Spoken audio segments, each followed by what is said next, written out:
we talked about Satriani earlier.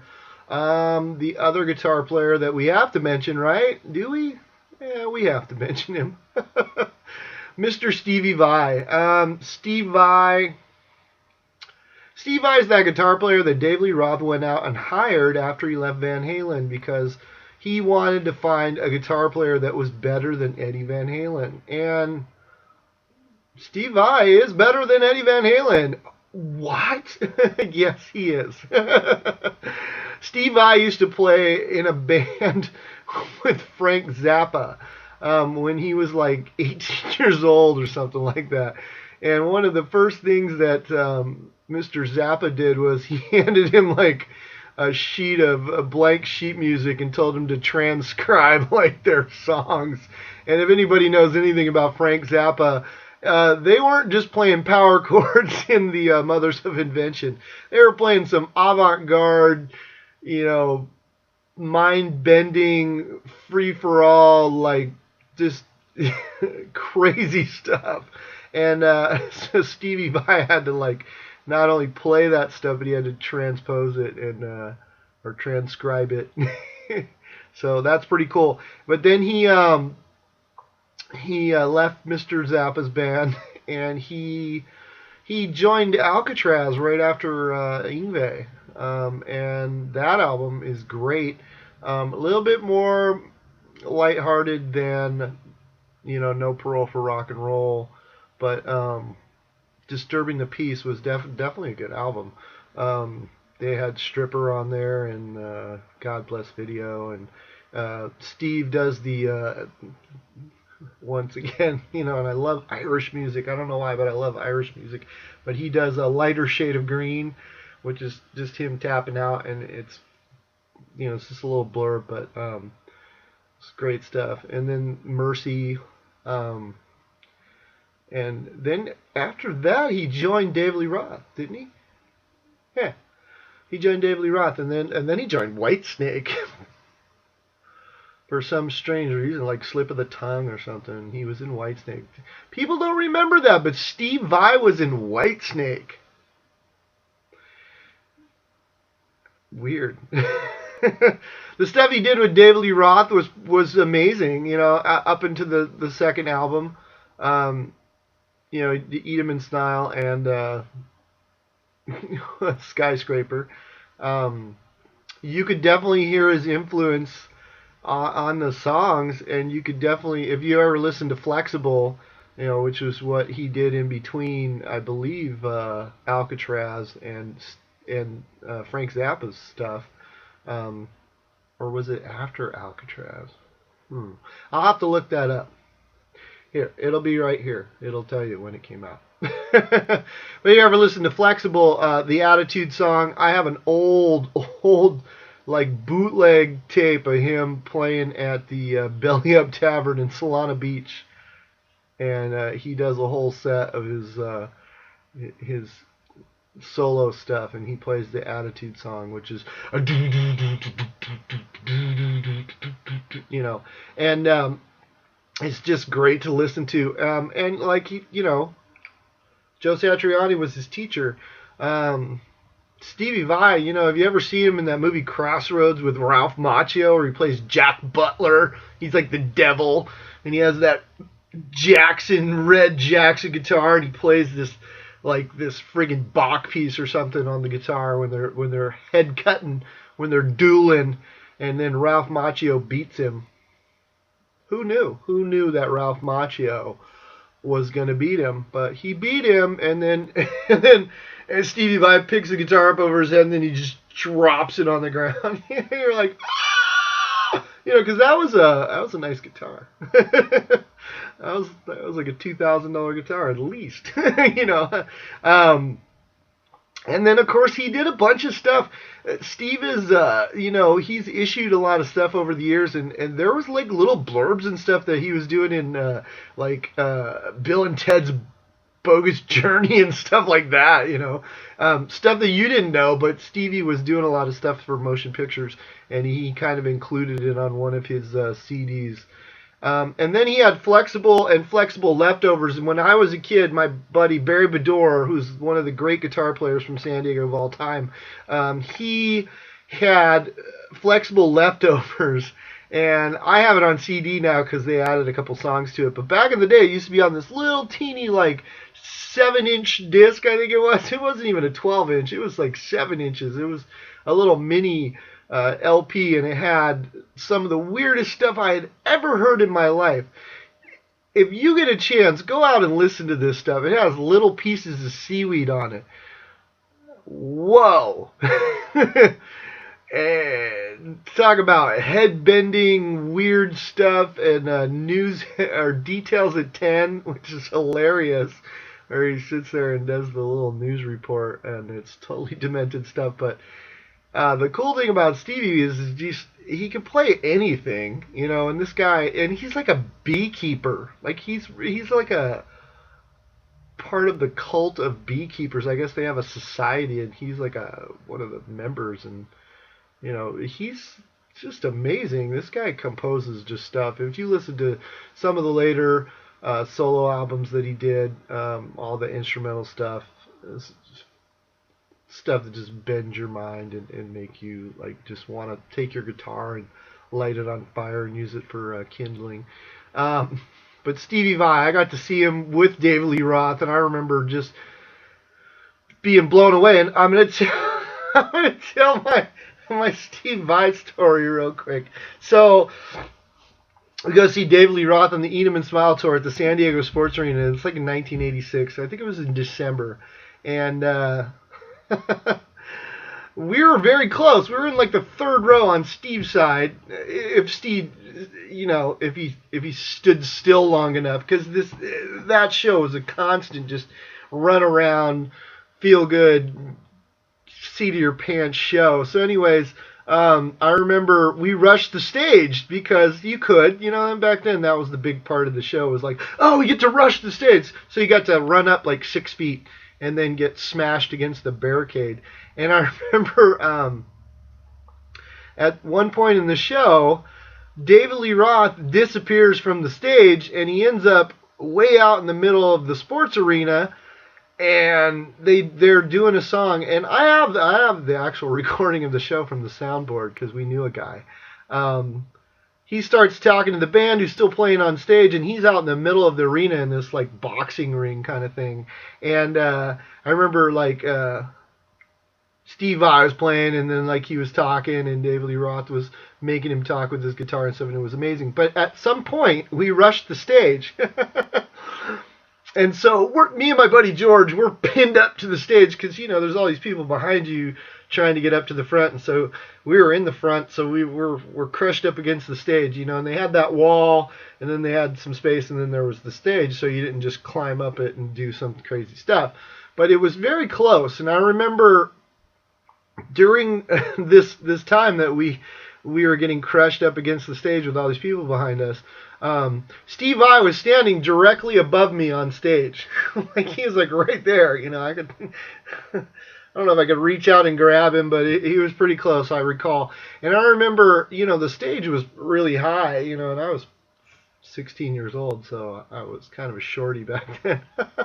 But I remember looking up, and Steve Vai, I don't know if anybody's ever seen Steve Vai play live, especially back in the day. He looked kind of crazy, you know. Steve Vai gave off a little kind of loose cannon. You could tell he's actually a really, really, really nice guy. But back then, you know, sometimes he got that look on his face and he looked kind of maniacal. So anyways, I'm stuck up against the wall, and Steve Vai's standing above me, and the crowd behind us is just, you know, making us flatter and flatter. But we didn't care because it was all for rock and roll. Steve Vai lifts up his guitar, and he jams his hand down his pants, and he's wearing these like purple sequin skin tight pants, and he's looking all crazy, and he looks down at me, and I'm like, if time stopped, it stopped right then. Like, you know, just like in a movie, it just stopped. And I'm 16 years old, I'm standing here, here's this guy who looks kind of crazy, and he's got his hand in his pants, and he's standing right above me, and I can't move because of all the people behind me. So I'm pinned up against this wall, and this guy, I don't know what he's doing. So I start to freak out. And for those brief span of seconds, I ran about 15 different scenarios through my head of what he was trying to accomplish, and none of them were good. None of them. But I assured myself that if any of these scenarios played out involving certain body parts or certain fluids or anything like that, I was going to get beat down, but I was definitely going to crawl up that wall over into the stage, and I was going to lay him out before they had a chance to take me down. That was my plan. Now, in the end, it turned out Steve, for some strange reason, decided to stick a bunch of guitar picks in his chonies, and he pulled it out, and he threw a bunch of guitar picks into the audience. And, of course, now everybody behind me is, killing each other to get guitar picks that were in Steve Vai's pants. Yeah. Anyways, it was a funny story. I remember I kind of looked at him and a kind of sigh of relief, and I think he gave me a weird look, sorry for making you think I was going to whiz on you or something. So that's my Steve Vai story. We actually met him later on that night. We hung out at the hotel, and he was a super nice guy, and I met him a couple times since then.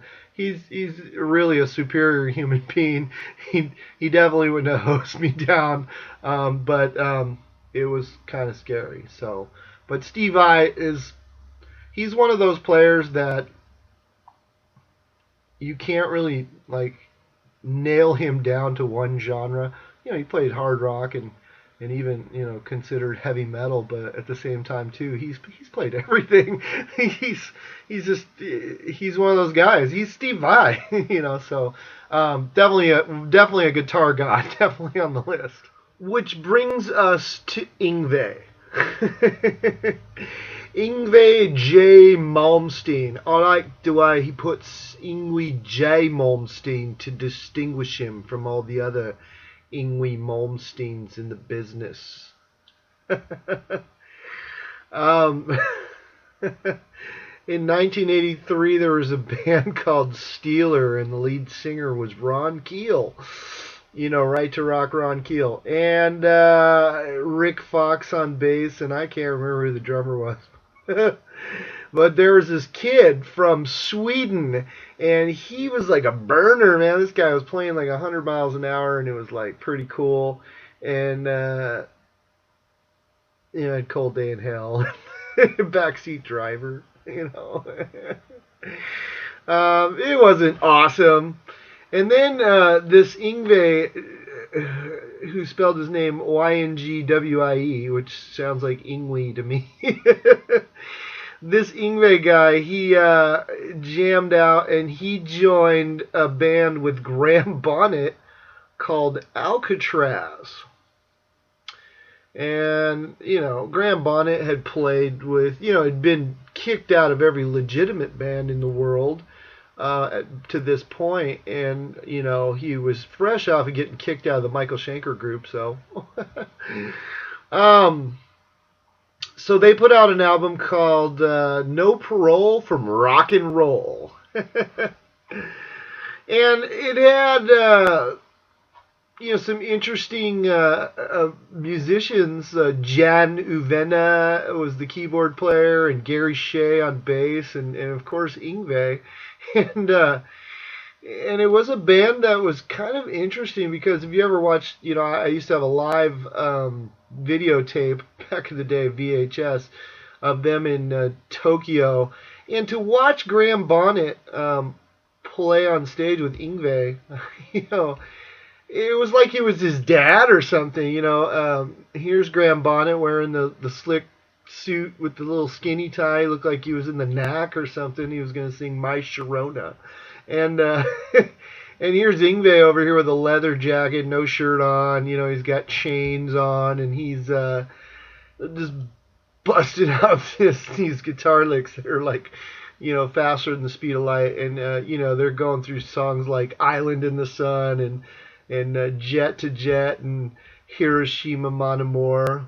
And she's 7H50603. They called it TNT. Oh, sorry. And, Incubus, which was a little blurb, little Yngwie blurb, and Too Young to Die, Too Drunk to Live. Bigfoot. Suffer Me. One of my favorite songs on that album was General Hospital because it had such a great opening line. And that, to me, I know we're talking about guitar players, but I want to just make something very clear. For me to look at an album or a song or anything like that and say, hey, it's truly great, one, it has to be musically good, and two, it has to be lyrically good, okay?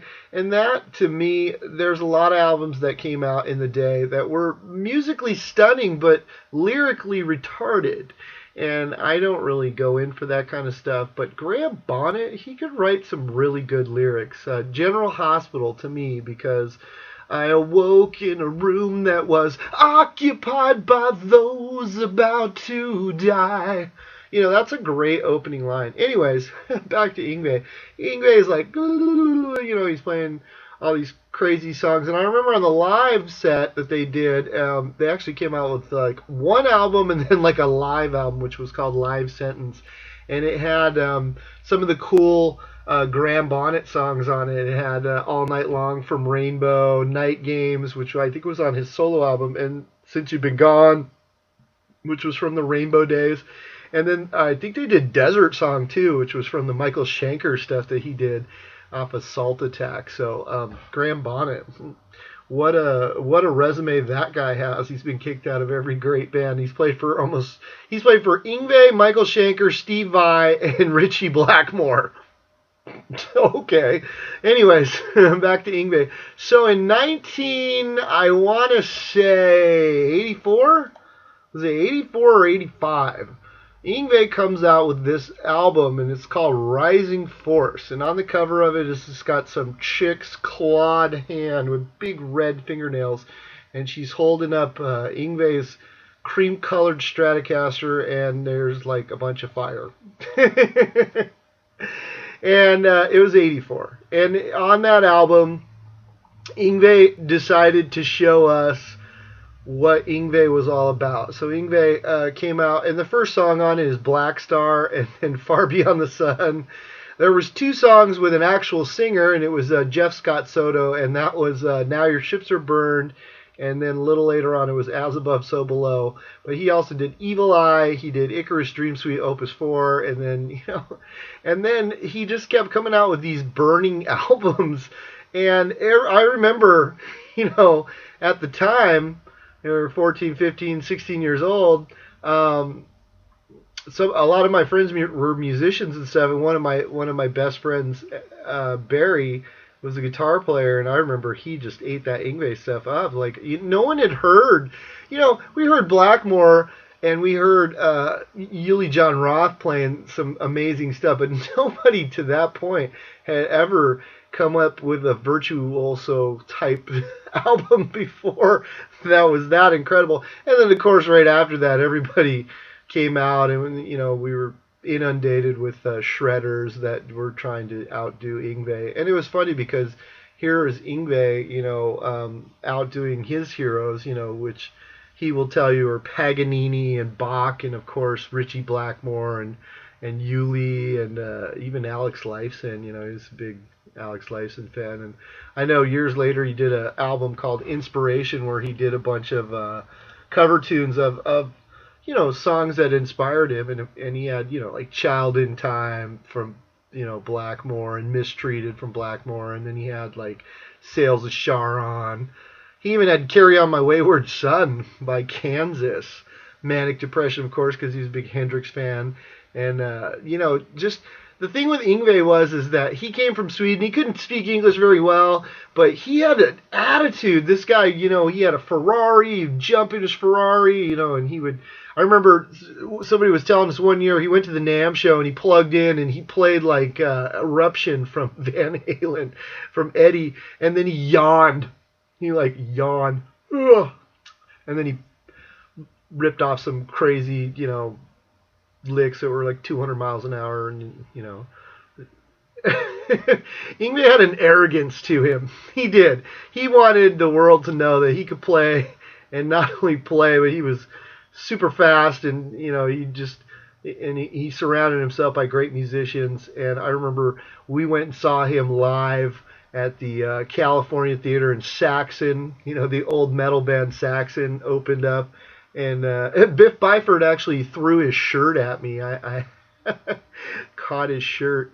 I remember watching Yngwie up there, and that was on the Trilogy tour, and he was just, flinging his guitar around, like the bouncers were all standing there, and he'd walk up and he'd flip his guitar around, and it would come like really close to hitting the bouncer in the head and stuff. But I remember just watching that guy play and trading trading keyboard licks with Jens Johansson, just back and forth, and it was like unbelievable to watch. And then of course later on, he went and he did those 2 albums with orchestras, and I was gonna mention that on the live album discussion that we had last time around, and I totally spaced it.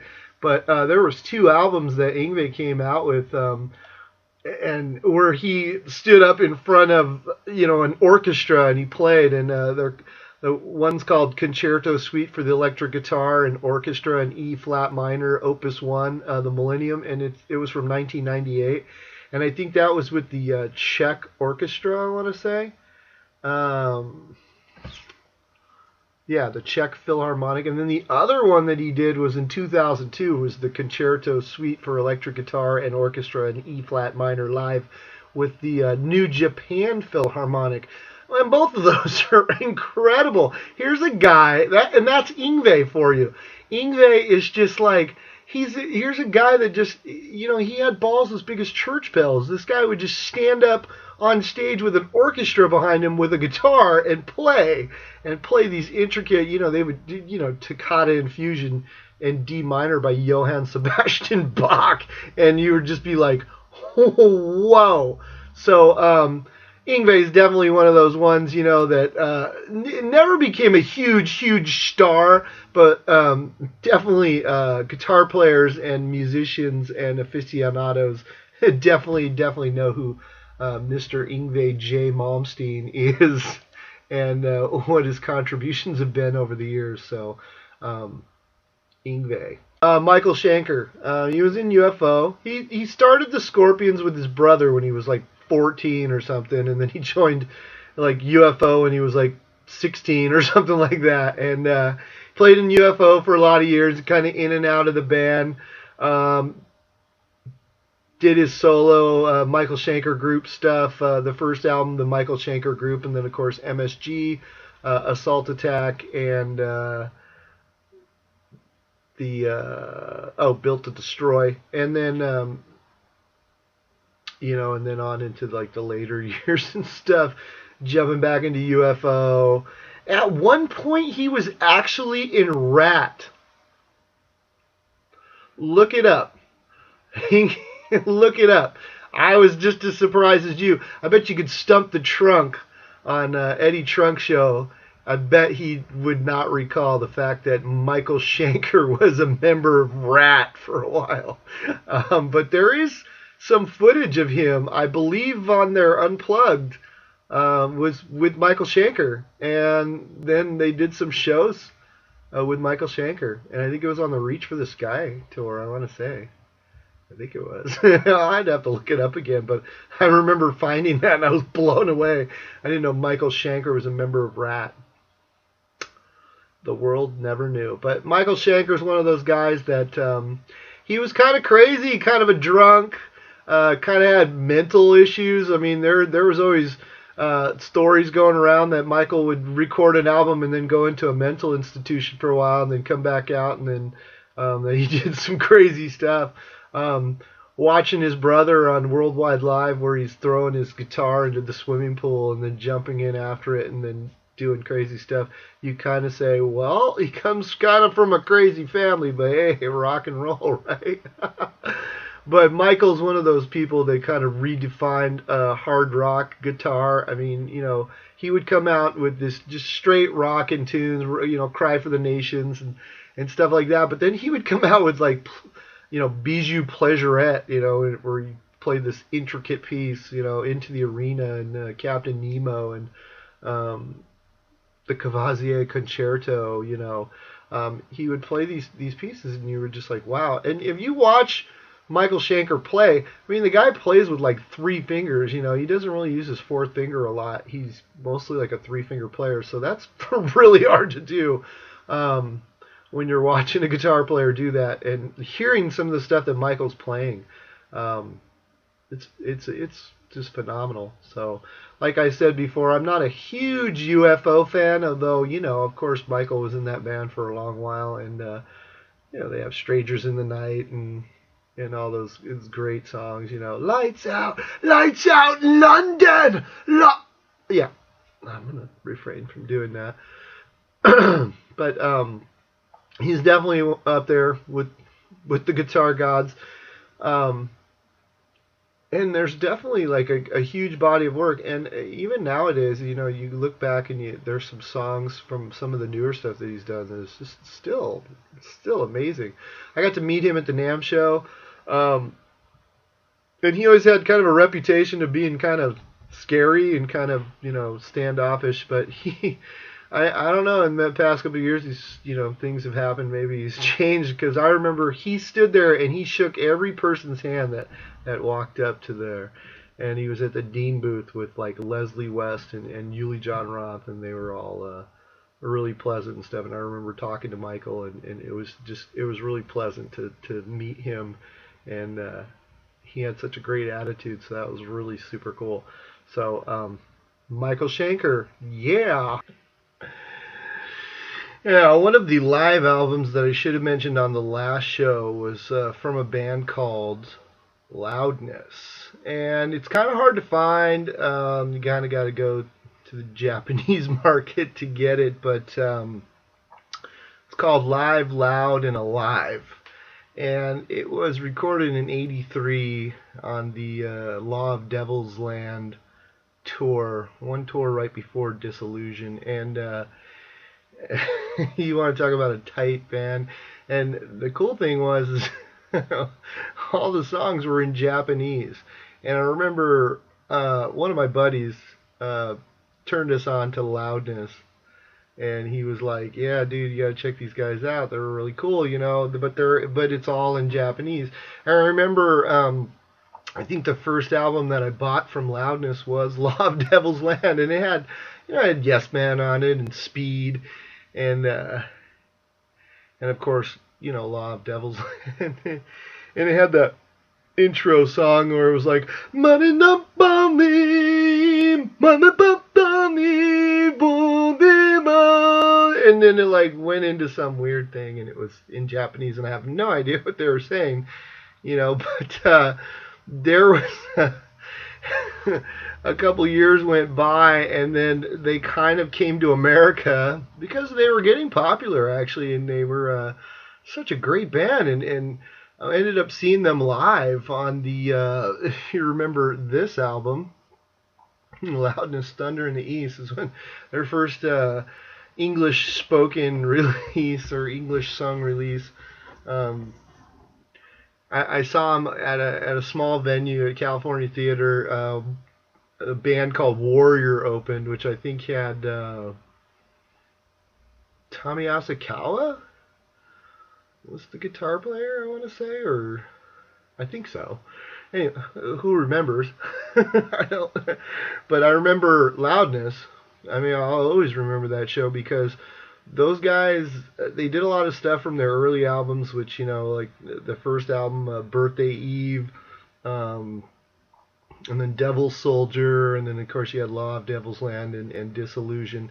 Those were their Japanese sung albums. I think, like Disillusion, I think they actually came out with an English version, but I never bought it because I liked the Japanese version. I couldn't understand what they were saying, but it didn't matter because just listening to the music that they were making was incredible. And of course, the reason why was because there was this guitar player right here.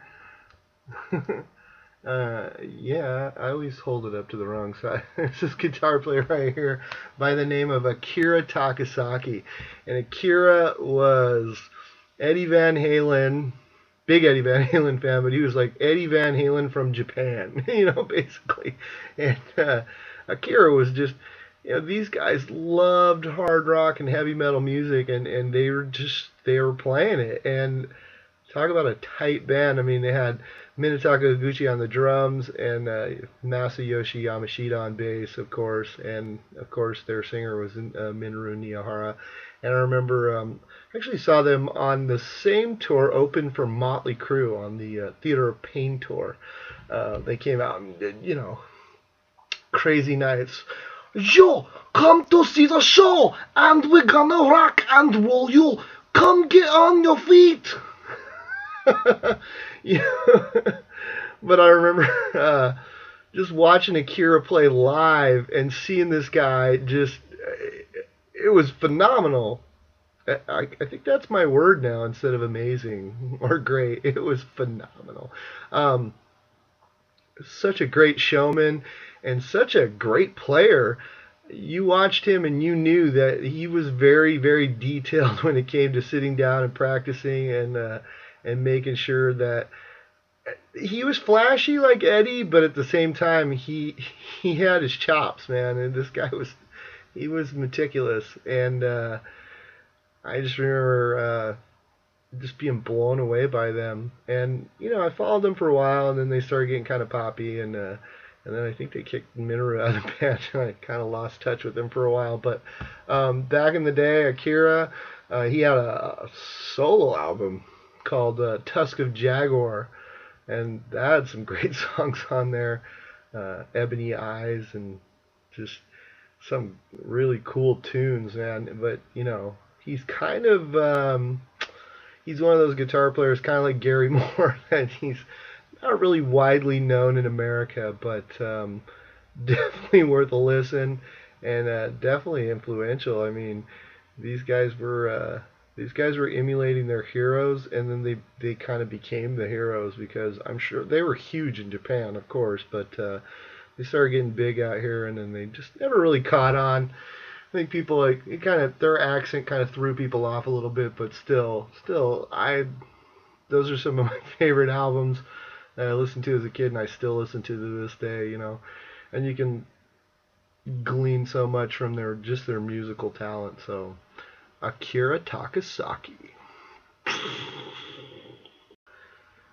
Anyways, this list would obviously not be complete without Angus Young, and even his brother Malcolm Young.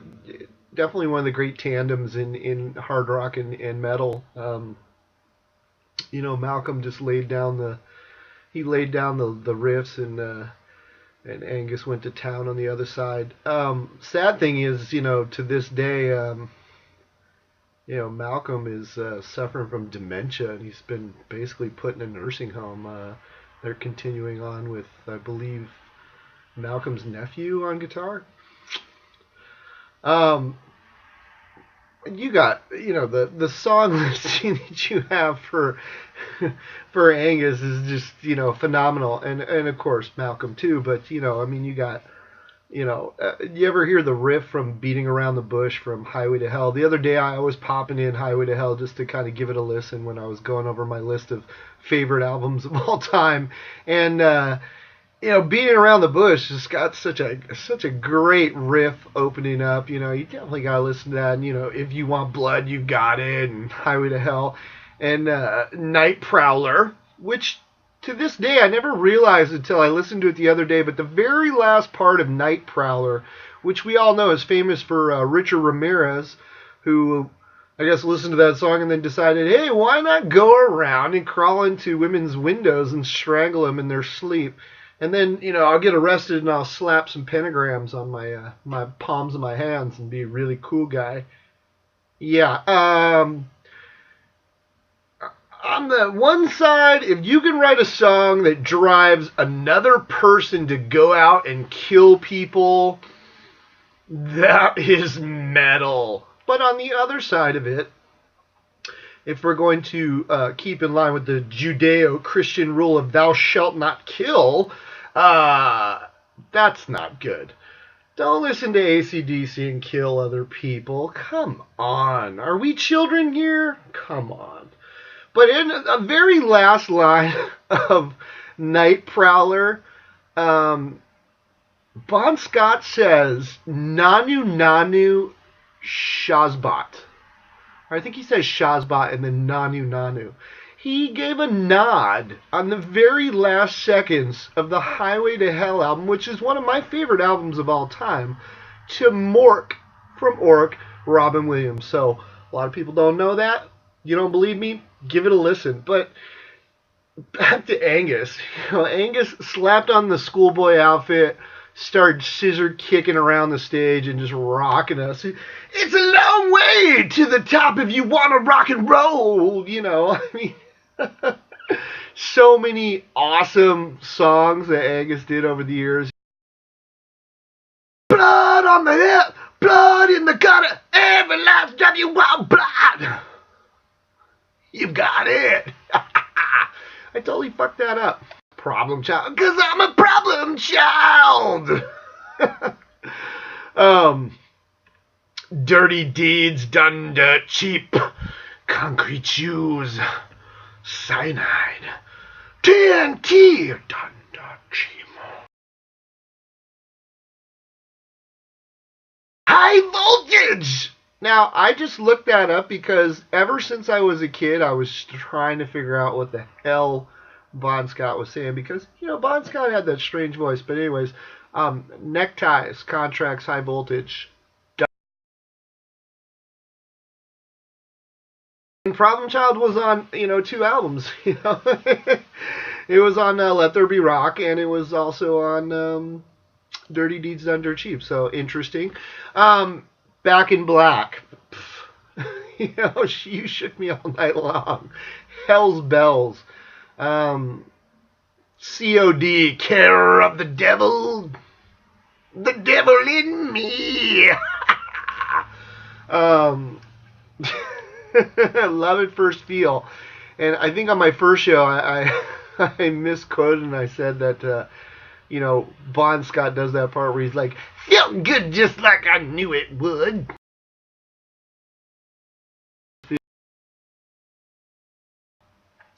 Angus Young, guys, come on. He's a legend. He's inspired probably like thousands and thousands of guitar players. He's not the most technically proficient guitar. Sleazy and pull out a freaking groove and just rock you. I've seen an interview with Angus where some critics said they've made the same album like 7 times in a row, and Angus was like, actually it's like 15 times in a row. So you knew what to expect from AC/DC. They're not going to blow you away. You're not going to be like, what was that? You're going to be like, oh, it's AC/DC. It's awesome.